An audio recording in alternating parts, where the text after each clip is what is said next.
Starting the coffee with the K-Bar tactical chopsticks using the Vortex method, the only true way to optimize the taste of your coffee at the molecular level. Good morning. Welcome to the Daybreak Show. I am the Sultan. We'll get started, but first, coffee with frothed milk. Actually, frothed half and half.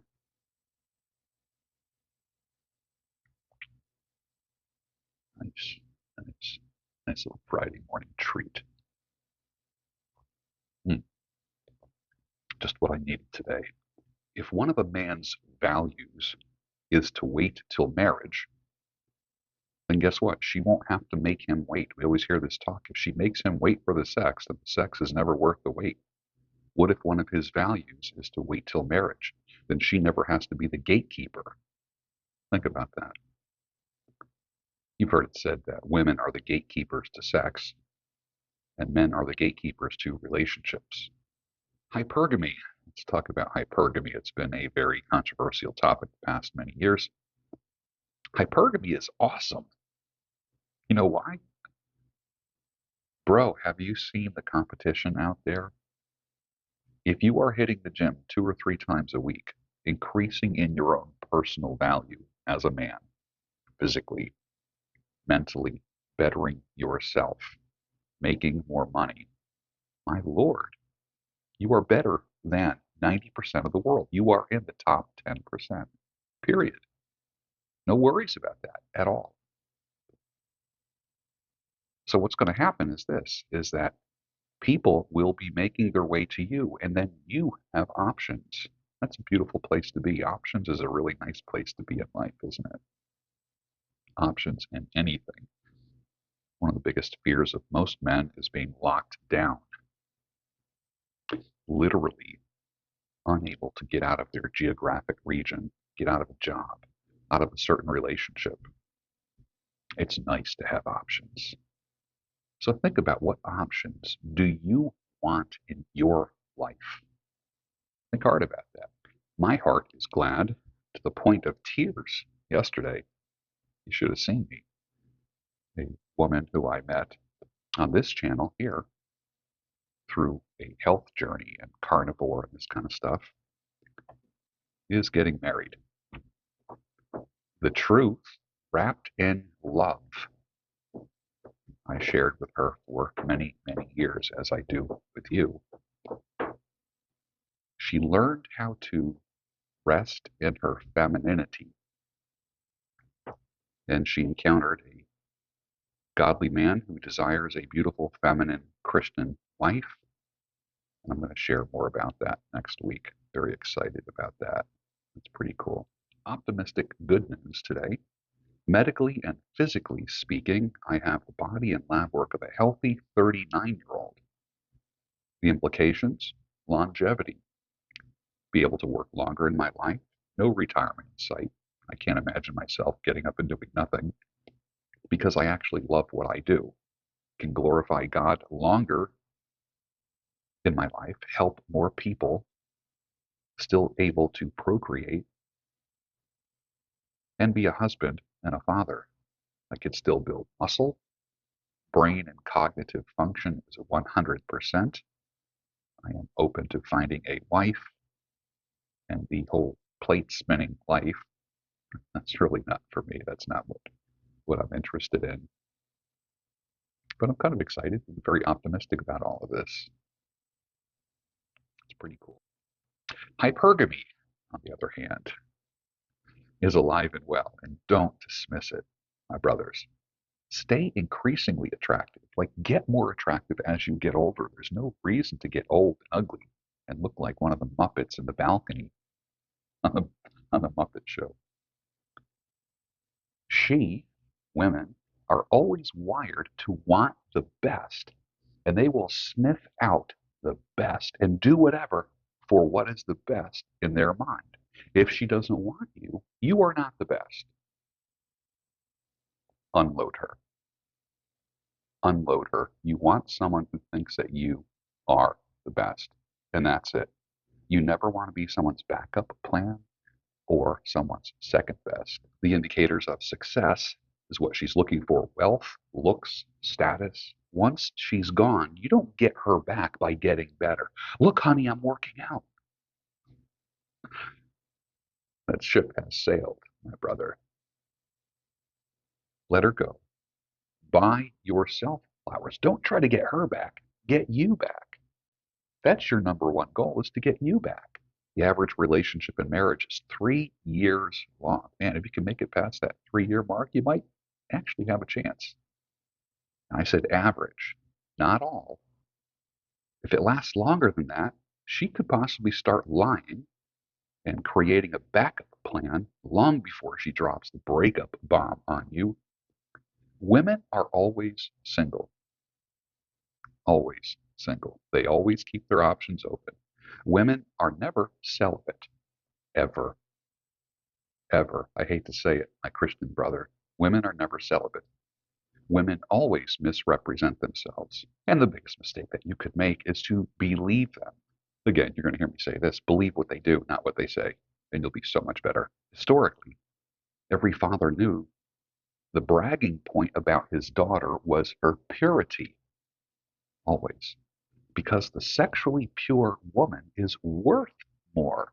The virtuous woman is worth more in life.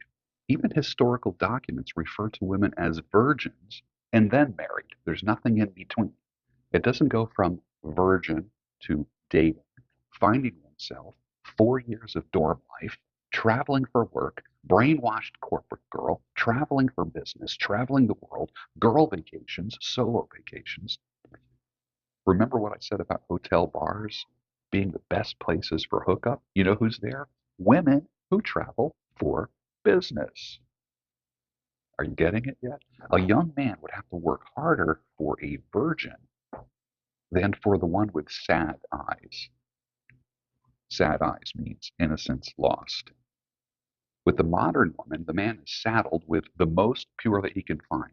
So when you are looking for a woman, don't look for the one that's the prettiest, the one with the nicest figure.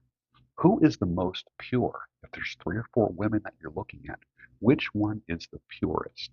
One of the things that us men have to deal with is the woman with the least body count, the least number of eggplants that have gone in her mouth and in her body. Think about that. Guys don't like to think about that kind of stuff. As soon as you start thinking like that, it makes your decision making a little bit different. Do you really want a woman who another man's eggplant has been in her mouth? Well, I've only had 4 boyfriends, she says. Okay, so 4, you draw the line at 4 eggplants. You draw the line at 4 men's dicks. That's it. That have been in her, on her, through her, behind her, on top of her, under her, in her mouth. You draw the line at that. After 4 or 5, that's it. Okay? The least body count. Women have to use hair color, bright nails, makeup, Botox, adorn themselves with jewelry, hoop earrings. Watch out for the hoop earrings. Watch out for the hoop earrings. They got to work out obsessively to be thinner, all for the appearance of youthful beauty. Because even they know men want a youthful beauty. Have you tried dating online, gentlemen? Whew. It's rough out there. It is rough out there. Hence, women are sex objects and men are success objects. Women do what they can to appear sexier and younger. Men do what they can to appear more successful, more wealthy. It's not so much. We think that by going to the gym is going to attract more people. Going to the gym helps you. Don't use that as an excuse to attract people. You got to work on the inner you. The gym doesn't work on the inner you. This could be jacked, but inside you could be a complete dork. You have to work on you. On the inside, we as men are primarily attracted to youthful beauty. Like I said, women are sex objects, men are success objects. Every time a woman is involved sexually with a different man, a piece of her soul is affected. She's absorbing and ingesting, yes, I said ingesting, his life energy semen. Semen is the single most valuable dynamic substance in the world. Nothing is as alive as what is in you, gentlemen, as what your body creates. Just when you think that you're not worth anything, think about this. That fluid that is in you is dynamic. It's not static. It's not just a chemical reaction. It fights for life like you do. It's the most valuable substance in the world. It aggressively brings life to static or otherwise a finite number of dormant eggs. Keep your heart out of it. Save your heart for your children. If you're going to have kids, save your heart for your pets. This info is not interchangeable for female use. Women cannot listen to this and apply this to their life. This is specifically for men. Now, if you add hormonal birth control to a woman, if you go down on her, you are eating synthetic female hormones, and that will mess her up emotionally. Have you noticed a difference in your woman every month, every 28 days, right? A little change in personalities and such. You know, for a few days a month, she gets a little plumper, the breasts get a little bit bigger, a little perkier, she gets a little curvier around the hips. That is when her body is ready to receive the seed. That is when her body is ready to become impregnated by a responsible man who will care for that child for the rest of its life. But if she's using hormonal birth control, and I'm on a rant about that, whether it be the pill or putting an IUD in, you are eating synthetic female hormones that will mess her up, that will mess up her emotions. And secondly, your body. Now you have two women in the house that are up and down. No wonder relationships and marriages don't make it. If she ever was on hormonal birth control, you experienced everything I speak of. You know what I'm talking about, my brother. Women's behavior is controlled by hormones, emotions, the gotta have it sex drive with either dick or a vibrator. Men's behavior is controlled by their sex drive, otherwise known as lust. Without those things, babies would never even be born. You need a woman's desire to want it, to want a man in her, and a man's desire to want to plant seed in that field. That's all natural. This is not something to be ashamed of. This is not something weird. This is not demonic or evil. It's supposed to happen that way. And God incentivized that process by making it pleasurable. We corrupted that process by just focusing on the pleasure and not on the end result. So we allow this to go into this to feel good, but not create anything. We are short circuiting God's creation. We are not using our bodies for what they are intended for. Gentlemen, you will be expected by your church to absorb her roller coaster of emotions, and you suck it up, bro. Man up. Put up with that wishy-washy stuff and her bad decision making. If she's on hormonal birth control and you care more about busting a nut than you do about the natural flow of emotions with swells and tides, without it, there won't be sudden or drastic changes in your relationship. Your household will be more predictable and peaceful. Dedicate your body to God. She dedicates her body to God. You dedicate your relationship to God. You deny urges to want to go elsewhere. You stay together. You protect her. That's God's natural order. Outside of God's natural order is always chaos. Always. Ask me how I know. I would ask you, how long have all her past relationships lasted? And how did they end? Why do I ask that? Because patterns don't lie, my brother. Patterns do not lie. What she has done to other men, how she has ended relationships with other men, most likely your relationship with her will end in the same way. You can save her. Scripture talks about a woman is saved through childbirth. A woman is saved through childbirth. Women who don't have children misuse their sex organs. I'm not talking about women who can't have children. There are those who have fertility issues. That's a reality. But a woman who only chooses to use her vagine and her breasts for boyfriends and for pleasure is misusing what God has provided. Women are soft and curvy and wonderful. We love those things. that makes us want to be together. There's an incentive there to make love in order to procreate. God did not have to make this feel good, but he did. It's an incentive.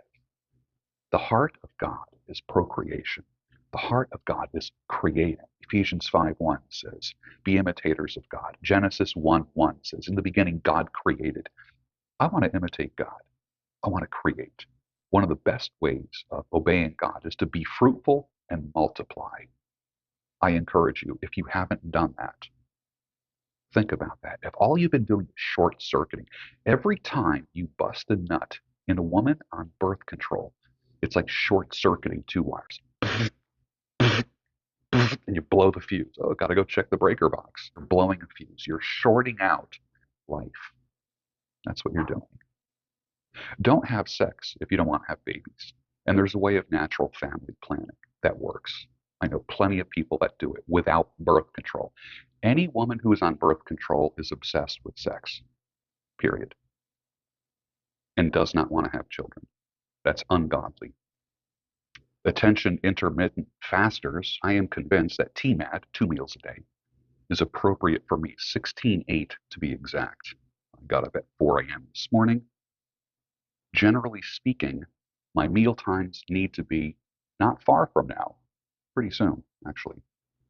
But 16:8 means you eat within an 8-hour window. So let's just say I'm up between 5 and 1. I get up at 4. I don't even think about eating at 4 o'clock in the morning. Let's just say I get up at 4. I do some of my stuff, do the daybreak show. At about 5 o'clock, I start thinking about some food. But if I do the 8-hour window, the last hour that I could eat is like 1 o'clock, 2 o'clock. So I could eat at 5 and maybe 2. That's a possibility. I could eat at 6 and 3. What I don't want to do is go to bed with food in my stomach. I don't want to deal with that. I don't want to have to deal with my blood glucose going up and down throughout the night and then waking up with high blood glucose. So think about 16:8. I don't look, I mean, just look at me. The weight is gone, just flew off. There's no issues, 0 issues. The doctor looks at me and says, literally, doc looks at me and says, what are you doing? What are you doing? I say, I'm working out. I'm doing some intermittent fasting. I'm doing keto, mostly meat, not full carnivore. And the doc says, you look great. He's sitting there looking at my blood results, looking for something wrong. And this is how he ends the session. Whatever you're doing, keep it up. I said, Doc, I got a question for you. Could I still be a father? And he says, do you have any issues with those body parts? I said, 0. And he goes, be a father. I'm like, all right. Okay. I thought that was pretty cool. Great session with my doctor. If you think about it, all breakups are from a drop in attraction. Every single one of them. Men, a woman leaves you, there's only one thing. She can give you a million excuses of why you are not together. It boils down to one thing. There was a drop in attraction. Somehow you became less attractive to her. Somehow the dream, remember, both had a dream.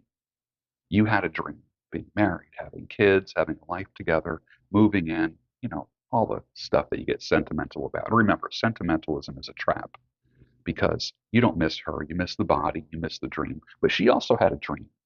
All of a sudden, the dream that she had about spending her life with you, the attraction of that dream dropped. It left. All breakups and divorce result from a drop of attraction. And you can't get it back. It's impossible. Once she is not attracted to you and attracted to another dream, the relationship is over with. It's time for you to move on. Don't get her back. Get you back. Buy yourself flowers. Thursday night, buy your flowers. So when you wake up on Friday morning, make your coffee, you can just look at your flowers, smell them, see how beautiful they are. Do your reading in the morning. It's pretty cool. This morning's Daybreak Show is brought to you by Triple Bastard Dark Roast. And you can order it. I put a link for it down below. If you use the promo code SULTAN, you will get 10% off your offer. Luxurious Bastard Beard Products. He also went into the coffee business. Triple Bastard Dark Roast, the ultimate in the coffee experience. Triple Bastard Dark Roast, notes of dark chocolate, sweet almond, and delicate stone fruit. Roasted in Apple Valley, California. And that's David Goodrow. You know him. I've had him on the show before, so I am happy that he is sponsoring the Daybreak Show with Triple Bastard Dark Roast. Use Sultan as a promo code and get 10% off your order, and also order some beard products as well. Here's the game changers in my fitness program.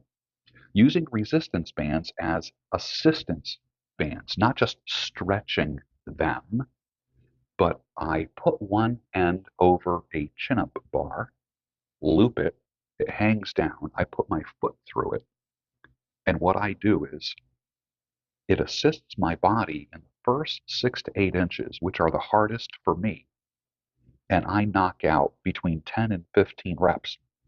1, 2, like that. And the bottom 6 to 8 inches are the hardest to get off, and those are the hardest on your shoulders. That I guarantee. So I do 3 types of chin-ups. I do classic palms facing me, chin-ups like this. I do pull-ups like this.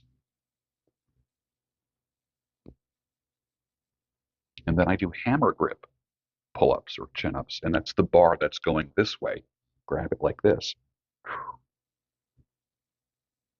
like that. I do 3 sets of, depending on how I'm feeling, between 10 and 15. I do them concentrated, and at the end of 3 sets, I am jacked. The blood is flowing and I'm feeling good. It's just enough. It's not cheating. It's just enough to offset that first 6 to 8 inches. I also use them for doing dips as well.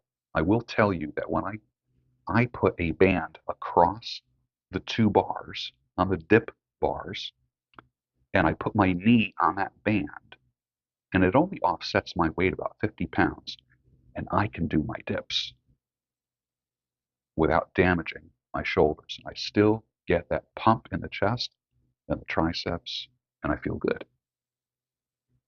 Number 2, high intensity focused lower weight exercises. As much as I want to be able to put the plates on the bar when I do a bench press or an incline press, what happens is I end up hurting my shoulders again. Something about after about 50, when you hurt your shoulders, you just can't do anything else. If you're not good to your shoulders, my friendly acquaintance, you can't do anything. You have to be good to your shoulders.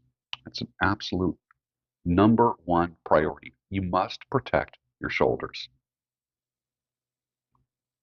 So I might be on the bench and put on 2 25-pound plates. The bar is 45 pounds. I'm so used to putting on a 45-pound plate, a 35-pound plate, a 25-pound plate. And it was just dangerous in the sense that I always felt like something was about to snap all the time. So now I get on the Smith machine. I'm underneath it on a bench. I put a 25-pound, 25-pound on. I get my grip, unhook it, and this is exactly how I do it. I do a 4 count. I'm on bench, and I'm going 4 count up and 4 count back. Very, very slow.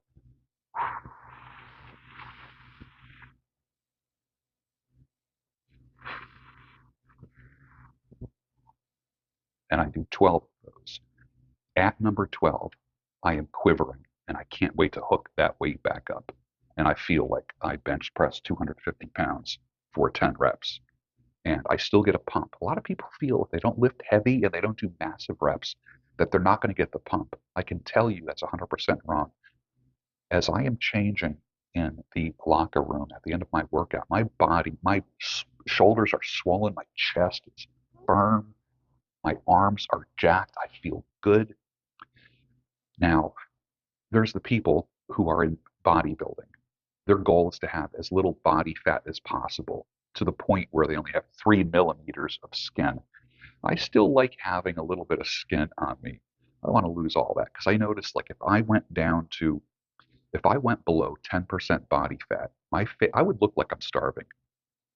I mean, I actually look older at below 10% body fat. I mean, my eyes look sunken in. I have wrinkles. My wrinkles have wrinkles. So I'm always careful not to go below 10%. Let me ask you this question. How many chances do you think you'll have at having a serious, intimate, loving relationship in your life? How many chances? Put your answer down below. I have an idea of what most people have. I'm not sure if you agree with this. I'll tell you like the next Daybreak show. But how many chances do you think you can have at love? A serious, intimate, loving, lifelong relationship. You can't have, well, the definition of a lifelong relationship is having one relationship. But the chances of a relationship that could be a lifelong relationship, how many chances do you think you'll have at that? And do you think that's related to your virility as a man and fertility as a woman? I can make babies right up until I die. Just a fact. A woman starts losing her eggs in her 40s. If she is not cranking out kids, it's not going to happen. And that's the misuse of what God created. I look at Allie Drummond, a woman I met last year, and her husband. She says, I'm a mom now, and I can't believe or fathom why God would think I deserve such a beautiful and wonderful baby. I know God, peace, and gratitude so much more effortlessly now. My comment was, motherhood is beautiful, and this is the way for women. Who here is looking for a spouse? Anyone here? Anyone watching me? Just kind of even secretly hoping that maybe you'll meet a woman having a spouse for the rest of your life. Why is this not something? I mean, it's so important. Why is this not something that people just come out and say, I know that, there are some people that are saying that we should boycott women until they get their act together. But if you are looking for a spouse, which I am, my gosh, we share everything else. I make a great dinner. I take a picture of it and I post it to social media. I post everything to social media. Yet I'm looking for the most important thing that could change my life forever and that I can contribute to someone's life. And yet I'm quiet about it. It's something weird. Are you looking for a spouse? Talk about it. Talk about it. No one's going to show up magically at your front door. It's not going to happen. Will Nolan says if a husband doesn't lead his family, his wife will, and she will do it badly, and she'll see him as a boy. That is a fact. I know women that have said to their husbands, I am not your mother. Can you imagine that? Can you imagine a wife telling her husband that? I am not your mother. That's pretty rough. And it's also kind of an insult to a man, if you think about it. I am not your mother. I have a bike. I have an LL Bean Acadia Cruiser. I really, really like the bike. I've had it for almost 20 years. It's in perfect shape. I actually have to tune it up and repack the bearings. And I really do like it. It's the most fun bike I've ever had. It's got shocks on the front forks, a shock in the seat post. It's just really a great bike. It doesn't need to be upgraded. And I believe it is the bicycle that LL Bean uses for its hikes. Like when they do canoe and hiking trips and biking trips, they do these trips where you canoe 10 miles, hike 10 miles, and ride a bike for 10 miles. This is the bike that they use. So it's proven to be able to handle trails and roads and such. Anyways, I would like to convert that to an e-bike. I don't want to get a separate e-bike and spend another $2,000. I would rather spend several $100s and convert my current bike into an e-bike. I don't know how to do it. If you've done it, please put a comment down below and let me know. I know I can buy various kits, but converting the bike just kind of freaks me out a little bit. I mean, I just feel like stuck. I wanted to do it last year. I could put it up for sale on Facebook or Craigslist and then just go and buy a brand new e-bike at REI, which isn't far from me. So, but I want to keep my bike. I really like it. It's the perfect size and it's so comfortable. and I want to convert it. If you've converted a bike, let me know. Maybe if you live in the Philadelphia area, you can actually help me to convert the bike. I don't know. I know there's a bike shop in Haverford, and I would buy all the parts. He would install it and convert my bike, and it would take 3 hours, he told me, and it would be 125 an hour. Oh, bike shops now? Bicycle shops are just like, think about it. Bicycle shops are just like auto mechanics. They are all charging 125 an hour. That's no joke. So I'm either going to have to do that myself or take it to him and just have him do it. So, but if you can do it, you live in the Philly area, maybe get a hold of me and we can work something out. That would be great. Nothing beats the Earl Nightingale method of writing down things. I like to say that this couple, a yellow legal pad and a pen, are the most effective couple in the world for writing goals, creating flowcharts, decision trees, etc. If something is not working, tearing the sheet off of the pad, crumpling it up, and throwing it in the trash can is very, very satisfying. Much more satisfying than just hitting delete. And the sign, I love this. I like to see crumpled up papers around a trash can. You know why? Because that means you are trying. And with that, finish your coffee, and I will see you on the next Daybreak Show, your home, sanity, clarity, and reason.